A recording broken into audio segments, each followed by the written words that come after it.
Discussions is over. Reply by the Honorable Chief Minister to the motion of thanks on address by the Honorable Governor. ముఖ్యమంత్రి గారు. ధన్యవాదాలు అధ్యక్ష. గౌరవ governor గారి ప్రసంగానికి ధన్యవాదాలు తెలిపే ప్రతిపాదనను ప్రతిపాదించిన శ్రీ టి రామ్మోహన్ రెడ్డి గారు, శ్రీ వివేక్ వెంకటస్వామి గారు మరియు ప్రధాన ప్రతిపక్ష పార్టీ బీఆర్ఎస్ నుంచి శ్రీ కల్వకుంట్ల తారక రామారావు గారు, భారతీయ జనతా పార్టీ తరఫున శ్రీ ఆలేటి మహేశ్వర్ రెడ్డి గారు, ఎంఐఎం పార్టీ తరఫున అక్బరుద్దీన్ ఓవైసీ గారు, భారత కమ్యూనిస్ట్ పార్టీ తరఫున కూనంనేని సాంబశివరావు గారు గవర్నర్ గారికి ధన్యవాదాలు తెలిపే ప్రసంగంలో వారి వారి అభిప్రాయాలను సభ ముందు పెట్టడం జరిగింది. ఈ అంశంలో వీరి అందరికీ నా హృదయపూర్వకంగా ధన్యవాదాలు తెలియజేస్తున్నాను. నూతనంగా ఏర్పడ్డ తెలంగాణ రాష్ట్ర 3వ శాసనసభ సమావేశాలను ఒక మంచి సాంప్రదాయంతో ఆదర్శవంతమైన పరిపాలన అందించడానికి కాంగ్రెస్ పార్టీ కట్టుబడి ఈ శాసనసభ సమావేశాలను ఏర్పాటు చేసింది. ఈ సందర్భంగా నాడు తెలంగాణ ఉద్యమంలో తెలంగాణ 4 కోట్ల ప్రజలను ఏకోన్ముఖం చేసి ఉద్యమ స్ఫూర్తిని విద్యార్థులలో, నిరుద్యోగ యువకులలో, ఉద్యమకారులలో, తెలంగాణ రాష్ట్ర సాధనలో అమరులైన కుటుంబాలకు స్ఫూర్తినిచ్చిన అందశ్రీ గారి కవిత్వంతో ప్రారంభిస్తే తెలంగాణ ప్రజలందరికీ కూడా ఈ ఉద్యమ స్ఫూర్తితో పరిపాలన అందించాలనుకున్న కాంగ్రెస్ పార్టీ విధానాలు తెలుస్తాయని భావిస్తూ ఏందిరా తెలంగాణం, ఎలా మూగబోయింది జనగానం, ఏందిరా తెలంగాణం, యముల పాలవుతుంది మాగానం, రాష్ట్రమొస్తే కుక్కలా కాపలా ఉంటానంటివి, మక్కువతో పలికిన మాటలేమాయే, అధికారం వచ్చే అహంకారముతో పొంకనాలకు పోయి రంకెలేసుడు ఏంది. అందశ్రీ గారు తెలంగాణలో జరుగుతున్న పరిణామాల మీద ఒక స్పష్టమైన భాషను, భావాన్ని ఈ తెలంగాణ సమాజానికి ఇచ్చిండ్రు.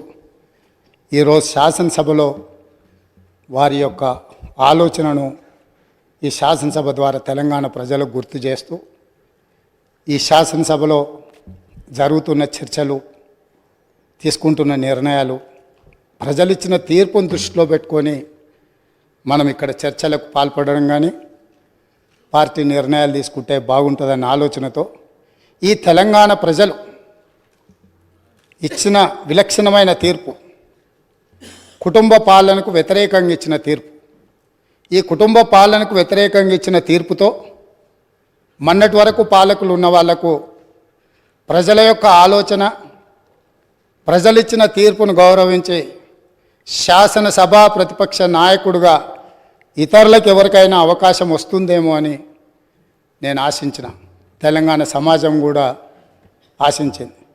కానీ కానీ కానీ కానీ ఇవాళ శాసనసభ ప్రతిపక్ష నాయకుడిగా వాళ్ళ శాసనసభ్యులు అందరూ కలిసి ఎన్నుకున్న తర్వాత కుటుంబ పాలనకు వ్యతిరేకంగా ప్రజలు ఇచ్చిన తీర్పును గౌరవించాలన్న ఆలోచన ఆ పక్షాన లేదు. రెండవది, కనీసం శాసనసభలో ప్రసంగమైన ప్రజల యొక్క సమస్యల్ని ప్రస్తావించడానికైనా అనుభవజ్ఞులైన చాలామంది శాసనసభ్యులు, గతంలో చాలా సంవత్సరాలుగా మంత్రులుగా పనిచేసిన అనుభవం ఉండి ఉప ముఖ్యమంత్రులుగా పనిచేసిన అనుభవం ఉన్న వాళ్ళైన చర్చను ఒక మంచి సాంప్రదాయాన్ని నెలకొల్పడానికి ప్రారంభిస్తారేమో అని మేము అనుకున్నాం. అయినా కూడా తెలంగాణ ప్రజల్ని నిరాశపరిచినరు. ఇక్కడ కూడా కుటుంబానికి తప్ప అర్హులకు ఎవరికీ అవకాశం లేదు, అర్హులకి ఇక్కడ స్థానమే లేదు అని చెప్పి చర్చను ప్రారంభించడం ద్వారా ఈ పార్టీ కుటుంబ పాలనకే పరిమితం అవుతుంది. ప్రజాస్వామిక విలువలకు అవకాశం వచ్చినప్పుడు మాట్లాడుతుంది.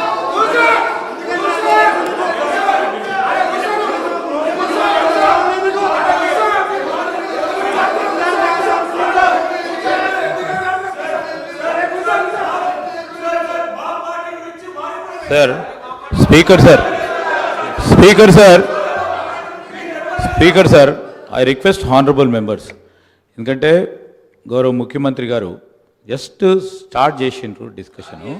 మీరందరూ కూడా వినే ఓపికతో వినండి. మీనింగ్ఫుల్ డిబేటే జరిపిద్దాం. సో వీ విల్ అరే కమాన్ అరే అరే అరే సార్ మీరు ఓపికతో ఉండాలి సార్. వాళ్ళంతా కూడా ఇంకా అధికార పక్షంలో ఉన్నారని అనుకోవద్దు. ప్రతిపక్షంలో ఉంటే మేము ప్రతిపక్షంలో ఉన్నామని అనుకుంటే ఇబ్బంది అవుతుంది. సో దయచేసి నేను గౌరవ సభ్యులందరినీ కోరుతా ఉన్నాను, సభా సమయం వృధా చేయొద్దని నేను వారందరినీ కూడా కోరుతూ, మరి ఎందుకంటే మళ్ళా తదుపరి కౌన్సిల్లో కూడా వారు రిప్లై ఇచ్చేది ఉంది కనుక దయచేసి సభ్యులందరినీ కూడా సహకరించమని కోరుతాను. ముఖ్యమంత్రి గారు. అధ్యక్ష, ప్రజా జీవితంలో ఉన్నప్పుడు కడుగుతాం అని చెప్పి శ్రీశ్రీ గారు ఎప్పుడో చెప్పిండ్రు. ఈరోజు మా కుటుంబము, మా పార్టీ, మా ఇష్టము అనే నియంతృత్వ పోకడలను సూచిస్తుంది. ఎందుకంటే నిరంకుశత్వం అనేది ఎక్కువ కాలము చెల్లదు, నిలబడదు. ప్రజలు నిటారుగా నిలబడి ఈ కుటుంబ పాలనకు వ్యతిరేకంగా మేము తీర్పిచ్చినామని నికార్సైన తీర్పిచ్చిన తర్వాత కూడా వాళ్ళలో మార్పు రాలేదు. కాబట్టి రేపు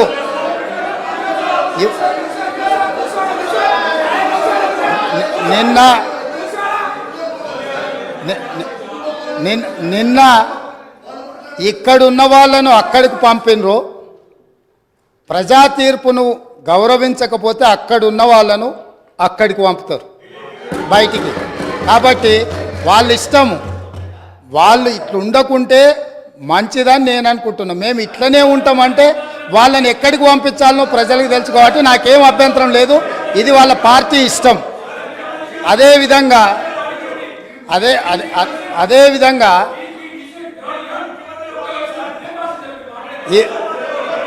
అదేవిధంగా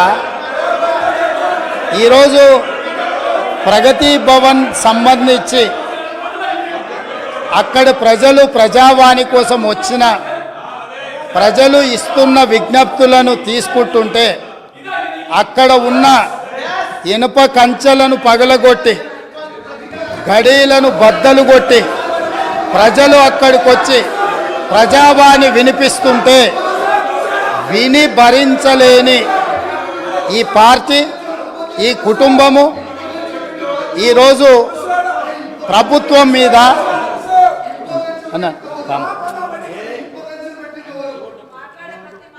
ఈరోజు ఈ ప్రజలు ఇచ్చిన తీర్పును గౌరవించే కాంగ్రెస్ పార్టీ ప్రగతి భవన్ గేట్ల ముందు ఉన్న ఇనుప కంచెలను బద్దలు కొట్టి ప్రజలకు ప్రవేశమే లేదు, తెలంగాణ ప్రజల యొక్క చెమట వాసన మేము చూడము, ఇది నిషేధిత ప్రాంతమని నిషేధించిన ఆ ప్రగతి భవన్లో ఎల్బీ స్టేడియంలో మా ప్రభుత్వం ప్రమాణ స్వీకారం చేస్తున్న 1 గంట 4 నిమిషాలకు ఆ గేట్లు బద్దలు కొట్టి తెలంగాణ 4 కోట్ల ప్రజలకు ప్రవేశం కల్పించింది మా పార్టీ, మా ప్రభుత్వం.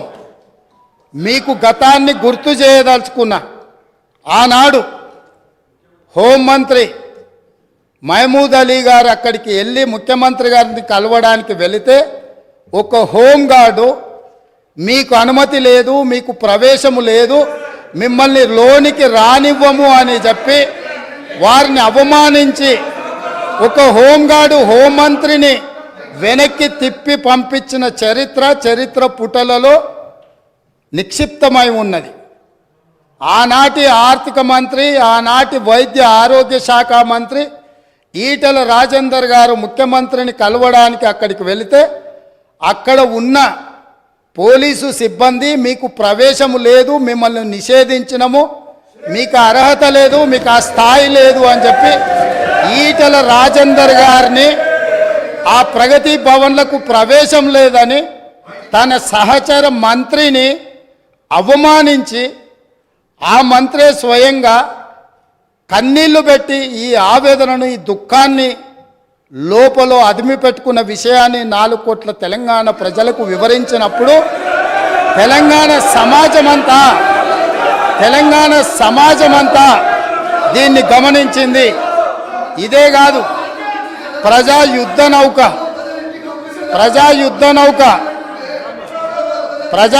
నౌక గద్దరన్న 50 సంవత్సరాలు సుదీర్ఘంగా ఈ తెలంగాణ ప్రజల పక్షాన గలం విప్పి గచ్చగట్టి గొంగళేసుకొని తండాలలో, గూడాలలో, మారుమూల పల్లెల్లో ఈ దేశంలోనే 100 కోట్ల ప్రజలను ప్రభావితం చేయగలిగిన గద్దరన్న ఆనాటి ముఖ్యమంత్రి గారిని కలవడానికి ఆ ప్రగతి భవన్ గేట్ల ముందు ఎర్రటెండలో మండుతుంటే అక్కడ గంటల కొద్దీ నిలబడితే ఈ తెలంగాణ యుద్ధ నౌక, ఈ తెలంగాణ పోరాటానికి, తెలంగాణ ప్రజల యొక్క ఆత్మగౌరవమైన గద్దరన్నకే ప్రవేశం లేని ప్రగతి భవన్ను ఇవాళ బద్దలు కొట్టి నా 4 కోట్ల తెలంగాణ ప్రజలు ఎప్పుడు కావాలన్నా ఎక్కడికి వెళ్ళాలన్నా ఆ ప్రగతి భవన్లు గేట్లను, ఇనుప కంచెల్ని బద్దలు కొట్టిన ప్రభుత్వం మా ప్రభుత్వం, ప్రజలెన్నుకున్న ప్రభుత్వం, ప్రజాప్రభుత్వం. కాబట్టి ఆనాడు ముఖ్యమంత్రిని కలవాలంటే మంత్రులకు ప్రవేశం లేదు, ముఖ్యమంత్రిని కలవాలంటే తెలంగాణను సాధించిన, తెలంగాణ ఉద్యమానికి ఊపిరులూదిన గద్దరన్నకు ప్రవేశం లేదు. కానీ ఈనాడు దళితులు, గిరిజనులు, బలహీన వర్గాలు, మైనారిటీలు, మహిళలు ఎవరైనా అక్కడికి వెళ్ళి మా సమస్య ఉన్నది అనంటే ఈ ప్రభుత్వం వినడానికి సిద్ధంగా ఉన్నది అని చెప్పి ఈ తెలంగాణ ప్రజలకు స్వేచ్ఛనిచ్చిన ప్రభుత్వం, ప్రజాప్రభుత్వం, ప్రజలెన్నుకున్న ప్రభుత్వం ఈరోజు ఇక్కడ ఉన్నది. నిజంగానే ఈ ప్రభుత్వం నియంతృత్వ పోకడలతో పోవాలి అనుకుంటే, నిర్బంధాలతో పరిపాలన సాగించాలి అని అనుకుంటుంటే ఇక్కడ అంతసేపు వాళ్ళు ఎవరు మాట్లాడినా సంవయనంతో ఇక్కడ వింటూ కూర్చుండే వాళ్ళం కాదు. ఆనాడు 2014 తెలంగాణ రాష్ట్రంలో తెలంగాణ ప్రభుత్వం ఏర్పడిన తర్వాత జరిగిన చర్చలలో మేమందరం సభ్యులుగా ఇక్కడ నిలబడి సమస్యల మీద మాట్లాడినప్పుడు మార్షల్స్ను పెట్టి గొర్రెలను ఈడ్చినట్టు ఈడ్చి బజార్లో పడేసి ప్రజాస్వామ్యాన్ని కూని ఇక్కడనే చేసిన వాళ్ళు ఇవాళ అక్కడ కూర్చున్నారు. వాళ్ళలాగా మేము కాదు. ఇదే కాదు, గవర్నర్ గారి ప్రసంగంలో ఆనాడు ప్రజలకు వాళ్ళు ఇచ్చిన హామీలు ఈ మంత్రివర్గం తీర్మానం ద్వారా గవర్నర్ గారి ప్రసంగంలో పెట్టలేదు అని, పెడితే బాగుంటుందని చర్చించడానికి నిలబడ్డ ఆనాటి నా సహచర శాసనసభ్యులు కోమటిరెడ్డి వెంకటరెడ్డి గారిని, సంపత్ కుమార్ను శాసనసభ సభ్యత్వాన్ని రద్దు చేసి నిరంకుశ నియంతృత్వ పోకడలతోని నిర్ణయాలు తీసుకున్న వాళ్ళు శాసనసభలో గవర్నర్ రంగరాజన్ గారు ఇక్కడ ఉన్నప్పుడు ఆనాటి శాసనసభ్యులు చేసిన గందరగోళంలో 10% కూడా కోమటిరెడ్డి వెంకటరెడ్డి గారు, సంపత్ కుమార్ గారు చెయ్యలే. కూర్చున్న సీట్ల నుంచి